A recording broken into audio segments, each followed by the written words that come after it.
जय भोलेनाथ दोस्तों, मेरा नाम है शिवानी और मैं अपने YouTube के माध्यम से आपको हॉरर स्टोरी के बारे में बताती हूँ जो कि हिमाचल प्रदेश में सच्ची और घटित घटनाएं होती हैं। तो वक्त न ज़ाया करते हुए चलते हैं दोस्तों मेरी आज की स्टोरी की तरफ। और अगर आपको मेरी मेहनत पसंद आए तो इसमें कमेंट करके मुझे बताएं कि आप कहाँ से मेरी इस वीडियो देख रही हैं। तो ये जो घटना है वो है हिमाचल प्रदेश के मंडी के गाँव बैरकोट की। तो ये मान्यता है कि वहाँ पे ना एक हवेली है जिसका नाम जिसे लोग कहते हैं काला महल। वहां पे ना कोई तांत्रिक रहता था जो तंत्र विद्या करता था। लोगों को उसका डर था, लेकिन कुछ लोग ना उसके पास जाते थे जैसे अपनी कुछ भी क्रिया करवाने के लिए, किसी के ऊपर जादू टूना करवाने के लिए या फिर किसी को कुछ किया तो उसको हटाने के लिए। तो वो तांत्रिक जो था वो उसकी खूब मान्यता थी उसके पास। या तो जो उन्होंने किसी के ऊपर से हटाया होगा या किसी के ऊपर किया होगा ना, उसी के कारण उनकी मृत्यु होगी।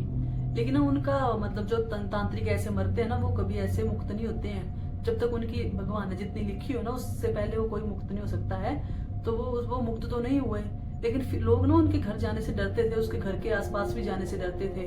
कोई भी उनके घर के आसपास जाता ही नहीं था, वो महल खाली रहता था। उस वहां से ना मंत्रोच्चारण की आवाज आती थी, वैसे भी तांत्रिक आज भी वहीं पे रहता हो। तो ये बात है 2011 की। उस गांव में ना कुछ ऐसा घटित हुआ कि लोगों को लगा कि शायद वो तांत्रिक वापिस आ गया है। वैसे तो वो कहीं गया नहीं था, लेकिन उन्हें ऐसा फील हुआ कि अब तांत्रिक जो वो जान ले रहा है किसी की। वहां पे ना 3 हत्याएं होगी। पहली हत्या हुई जैसे किसी का घर है, उसी के घर के बाहर उसकी लाश मिली। और जो दूसरी हुई वो कहीं नदी के किनारे पे उसकी लाश मिली। और तीसरी जो थी उसने कहीं पेड़ के ऊपर फांसी ले ली थी। तो जो 3 हत्याएं हुई ना, तो इसमें एक सामान्य बात है कि वहां पे ना सिंदूर, नींबू वगैरह जो भी टोटके का सामान होता है वो उनके पास से मिला। तो लोगों को लगा कि शायद वो तांत्रिक वापस आ गया। लेकिन ये जब पुलिस तो इन सब बातों में विश्वास नहीं करती है, तो पुलिस को ऐसा लगा कि ये लोगों के मन गणत बातें हैं, मन में खड़ी हुई कि ऐसा कुछ हो नहीं सकता है तांत्रिक वगैरह। वो तो आपको पता है कि पहले इन्वेस्टिगेशन करेंगे कि कैसे क्या हुआ है। तो जो भी हत्या हुई थी वो लिंक तो जोड़ रही थी महल के साथ। तो वो तांत्रिक जो गया था ना, वो उसके घर गए जो खत्म हो गया था, जिसकी डेथ हो गई थी। तो उसके घर गए ना, तो उन्होंने जैसे घर में एंटर किया तो वहां पे सन्नाटा तो था, लेकिन लास्ट में कोने में जाके कोई कमरा होगा, वहां पे ना मंत्रोच्चारण की आवाज आ रही थी। तो जब पुलिस वहां पे पहुंची तो उन्होंने ना एक लड़का दिखा गांव का, जिसका नाम था राघव। तो लोगों को पहले शक तो था इस पर, क्योंकि वो जो था वो तांत्रिक का शिष्य था, जो छोटा था पहले 10-12 साल का, तब से ही उसके पास जाता था तंत्र विद्या सीखने के लिए। लेकिन जैसे उसके गुरु की डेथ होगी तो उसने वो तंत्र विद्या छोड़ी नहीं। वो हर रोज उसके पास जाने लगा। और जैसे वो उसके पास जाता था तो उसको ना वो जो तांत्रिक था उसकी आत्मा उसको शिक्षा दे रही थी। तो उसने वो सीख लिया सब कुछ। और जिनके कारण उस तांत्रिक की हत्या हुई थी ना, उसने वो उन तीनों लोगों को मार दिया। और उसको अब एक और हत्या करनी थी।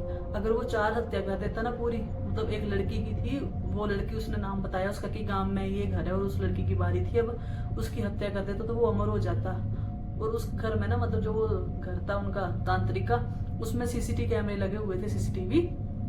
तो जब पुलिस ने सीसीटीवी कैमरे में देखा तो जैसे जैसे वो हत्या हो रही थी ना, जैसे जैसे वो घर में किसी भी बंदे की बलि ले रहा था, किसी भी आदमी की, तो वो जो तांत्रिक की फोटो लगाई थी उसने अपने सामने, तो उसमें ना उस तांत्रिक की ना आंखें ब्लिंक हो रही थी।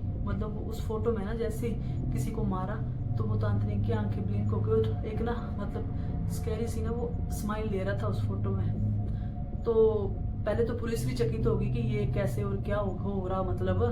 आपको पता है पुलिस ऐसे लोगों के सामने तो शो नहीं करती है कि ये सब जो घटनाएं वो तंत्र विद्या से जुड़ी होती हैं। लेकिन उन्होंने जैसे आपस में बात की तो उन्होंने बोला कि हो सकता है कि ये तंत्र विद्या से जुड़ी हो। और उसके बाद जब वो ना उसको लेके गए लड़के को, तो उसने बोला कि वो तांत्रिक मरा नहीं है, वो आज भी जिंदा है। और जिन जिन लोगों ने उसकी हत्या की है ना, जिन जिन लोगों की उसने ठीक किया था और जिनके कारण उसकी हत्या हुई है, जो उसके ठीक किए थे वो उनके ऊपर ही पड़ गए वापस आके, तांत्रिक के ऊपर, वो उनको छोड़ेगा नहीं।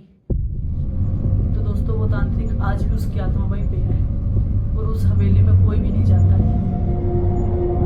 अगर आपको उस हवेली के पास जाना है तो मुझे कमेंट करिए, मैं आपको उस हवेली का पूरा एड्रेस दूंगी कि वो कहाँ पे है, उस गांव के कौन से किस जगह पे स्थित है वो।